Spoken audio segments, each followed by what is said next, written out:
Assalamualaikum warahmatullahi wabarakatuh.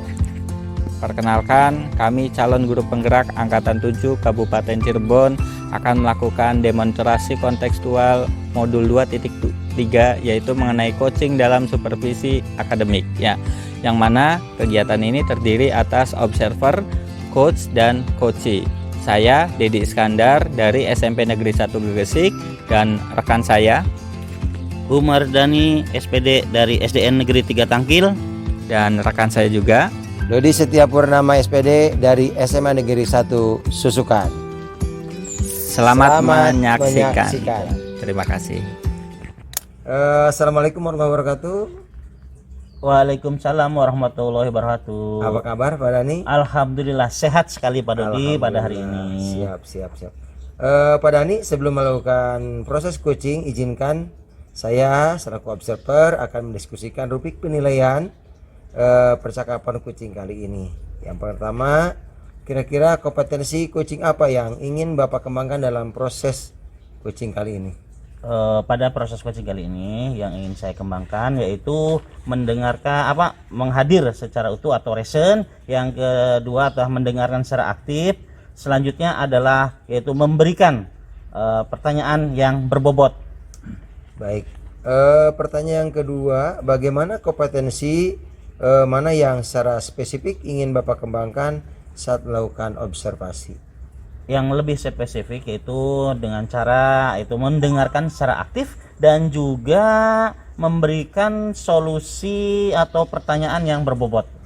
Baik, pertanyaan yang ketiga, indikator ketercapaian apa dari tujuan pengembangan yang diinginkan saat melakukan coaching? Saya ingin mengharapkan coaching dapat menemukan solusi dan langkah-langkah yang terbaik yaitu untuk bisa menyelesaikan masalah yang sedang dihadapinya. Baik, sementara percakapan praobservasi saya cukupkan demikian. Semoga kegiatan coaching dengan coachingnya Pak Dani bisa berjalan lancar. Amin Pak Dodi. Selamat. Assalamualaikum Pak Dani. Waalaikumsalam warahmatullahi wabarakatuh. Boleh saya minta waktunya Pak sebentar Pak?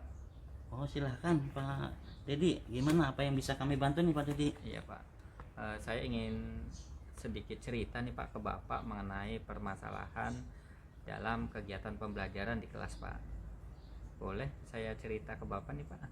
Oh sangat boleh sekali Pak Dedi, gimana mungkin apa yang bisa kami bantu sehingga apa yang dihadapi oleh Pak Dedi ini bisa kita sharing gitu ya Pak Dedi.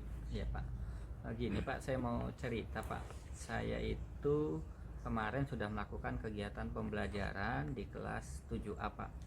Yaitu pembelajarannya agak berbeda dengan yang biasa saya lakukan Pak. Karena di pembelajaran itu saya melakukan misalnya doa pembuka, kemudian saya absen seperti biasa seperti itu Pak. Tapi di sini saya menambahkan ada kegiatan ice breaking Pak. Dan itu antusias di kelas 7A ternyata sangat luar biasa sekali Pak. Anak-anak yang tadinya murung, anak-anak yang tadinya tidak enak dalam belajar, sekarang semangat sekali Pak. Bahkan ketika saya belum masuk ke pelajarannya, mereka sudah meminta kapan Pak mau belajar lagi. Seperti itu Pak. Nah, kendala saya ini ragu Pak untuk menerapkan metode yang sama yaitu di kelas 7B dan 7C Pak. Karena karakter anak-anaknya tuh berbeda Pak. Makanya saya perlu masukan dari Bapak nih Pak mengenai pembelajaran yang rencananya akan saya lakukan Pak. Oh gitu ya Pak Dedi. Jadi intinya Pak Dedi itu ingin melaksanakan pembelajaran di kelas lain yang belum tentu diterima oleh kelas tersebut. Betul, nah Pak. Dari percakapan ini apa sih yang ingin Pak Dedi harapkan?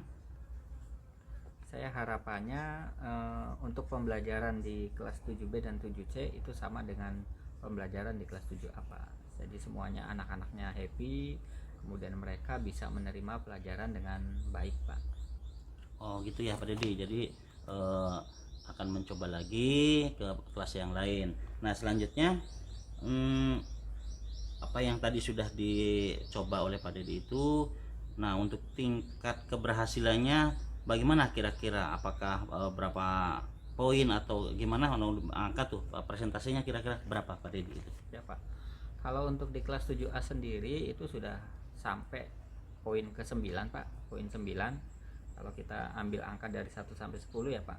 Nah tapi untuk yang di kelas 7B dan 7C Pak, saya masih ragu Pak, kayaknya masih di angka 2 nih Pak.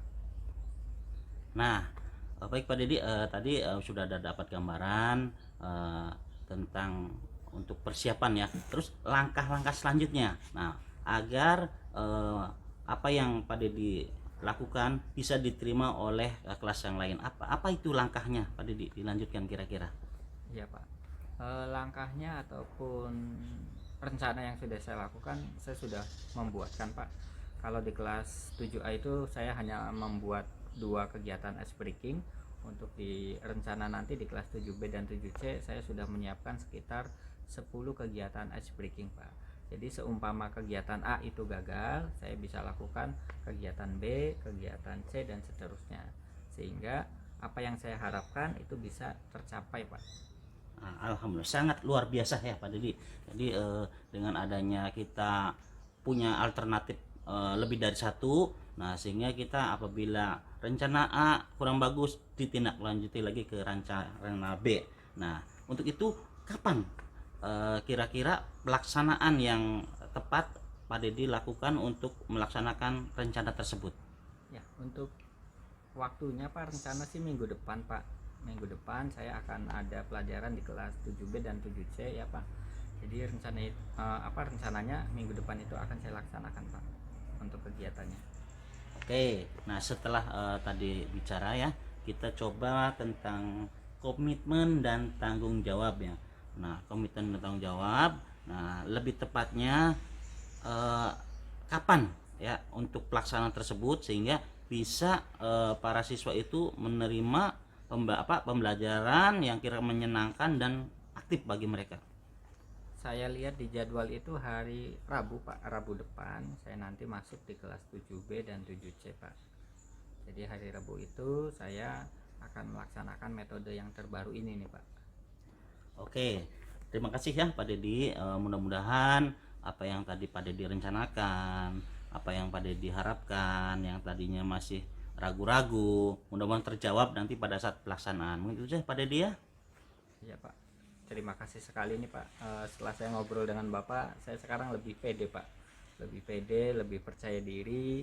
Kemudian yang tadinya saya itu sangat ragu Pak untuk menerapkan kegiatan ini di kelas 7B dan 7C, tapi setelah saya ngobrol dengan Bapak, hal itu hilang Pak, karena Bapak sudah memberikan kepercayaan pribadi bagi saya sendiri sehingga saya bisa untuk tampil lebih percaya diri lagi Pak. Terima kasih Pak. Ya, sama-sama Pak Dedi.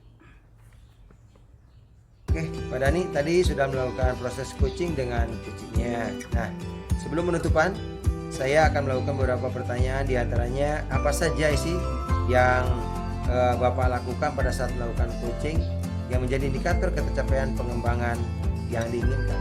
Yaitu melakukan coaching sesuai dengan alur kita, menanyakan tujuan, mengidentifikasi masalah, rencana aksi dan tanggung jawab sehingga alur tersebut bisa menemukan solusi atau permasalahan beserta solusinya.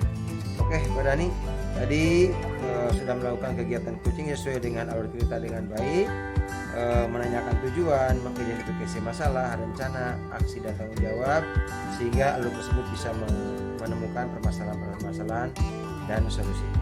Baik, yang berikutnya adalah kompetensi apa lagi yang ingin Pak Dani kembangkan berdasarkan hasil melakukan coaching yang barusan dilakukan?